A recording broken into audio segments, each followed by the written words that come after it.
Okay, so would you like to introduce yourself? My name is Edward Lagmercino. I live in New Milford. Um, I own a house. I have two children. Okay, so how does um, the LGBT community is how is that related to you? My son recently came out to my ex wife and myself as bisexual. Uh, and it was something that obviously we knew, but it's not something that we could have, had him say to us. So I was very happy and proud that he felt comfortable enough to do so.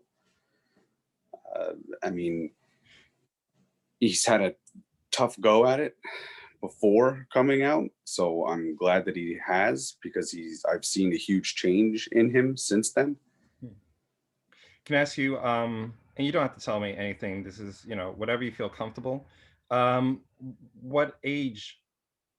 So, because people are saying your son coming out, is your son 20? Is your son 30? Is your son 15? What age do you? He's 13, 13.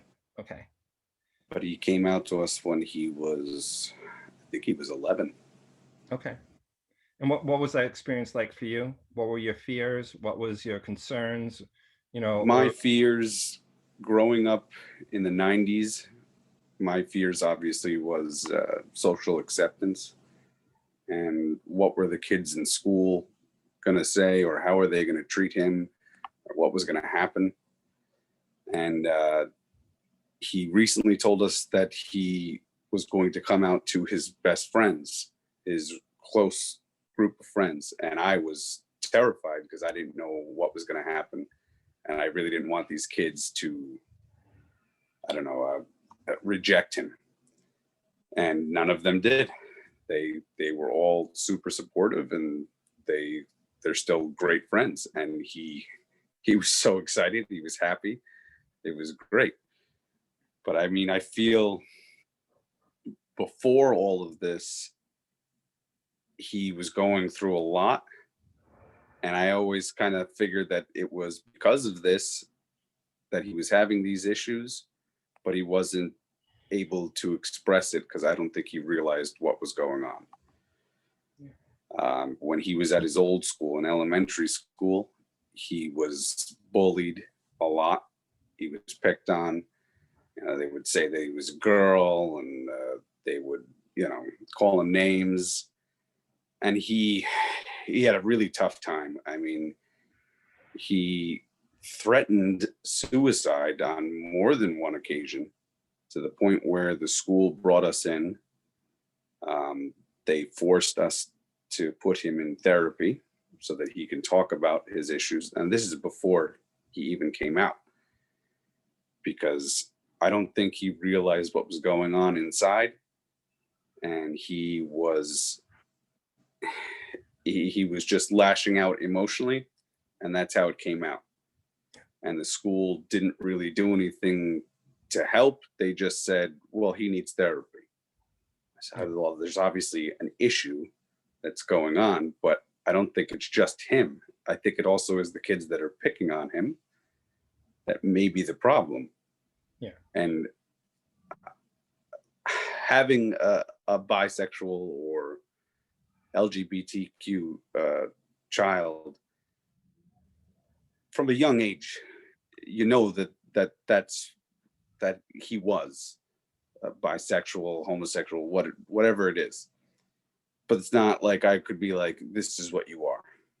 You know, he had to figure that out, and I don't know if it was the therapist or what, or just being having relatives that he could talk to and feeling more comfortable. But as soon as he came out to myself and my ex, it's like a weight was lifted, and it was a completely different kid. He hasn't had those issues anymore.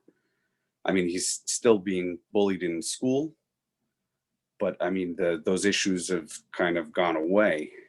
Yeah, he's a happy kid. Like he's great now.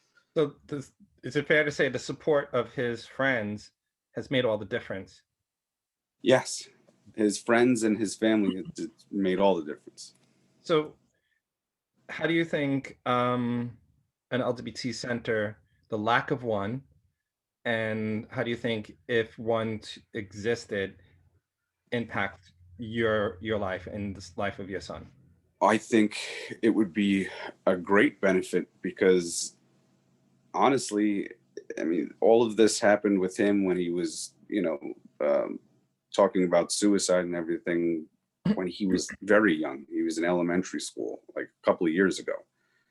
If something like that existed, knowing my child and knowing that it would benefit if he was able to speak to someone that may know his struggle, it would have been great to have that. And the administration at the school, I mean, they don't know. They just kind of brushed it aside and said, well, send him to therapy. So it wasn't a big help. Like I would have loved to have something like that. I feel like he would have adjusted a lot quicker if it was something that was at our hands. Yeah. Thank you. Is there any other kind of issues or anything you want to say or I mean, it would be, I think, a huge benefit. Like my fears, like he was having trouble on the bus recently with kids still. Honestly, it sounds bad, but COVID has been like a godsend because he's not going to school and he's not being subjected to all of that. And he's only interacting with his close group of friends. So, not having him in that situation with these other kids that don't know any better, it's honestly great because I know that at least for however long this goes on, like he'll have some sense of normalcy or comfort, and he won't have to deal with that. But I know that eventually everything's going to go back to normal, and he's going to be subjected to that, if not even worse, because he's going to be, going into high school soon. So to have something like that in town where he could go and he can speak to someone would be great. It'd be a huge help, not just for him, but for the community as a whole. Right. Well, thank you. I'm gonna cut it short here. You got a text. So thank you. Um, thank you and good luck. Thank you. Thank you.